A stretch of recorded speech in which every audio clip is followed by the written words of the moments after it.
नमस्कार मंडळी. स्टार प्रवाहावरील ठरलं तर मग या मालिकेच्या प्रेक्षकांसाठी एक मोठी बातमी समोर येत आहे. या मालिकेमध्ये सायलीची भूमिका साकारणारी अभिनेत्री जुई गडकरी हिची प्रकृती खालावली असून तिला तात्काळ रुग्णालयात दाखल करण्यात आले आहे.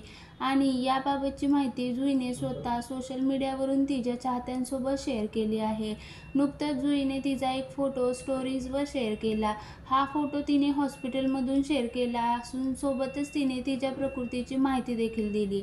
हा फोटो शेअर करत जुईने लिहिला, आय होप मला आज डिस्चार्ज मिळेल. मला काय झाले हे लवकरच सांगेन, हे जुईने म्हटलं आहे. त्यामुळे जुईच्या प्रकृतीबाबत तिची माहिती मिळताच अनेक चाहत्यांनी तिच्यासाठी काळजी व्यक्त केली आहे. तसेच जुईची प्रकृती ठीक होईपर्यंत तिने या मालिकेमधून ब्रेक घेतला असल्याची माहिती समोर येत आहे. तर अभिनेत्री जुई गडकरी लवकरात लवकर बरी व्हावी हीच आपण ईश्वरचरणी प्रार्थना करूया.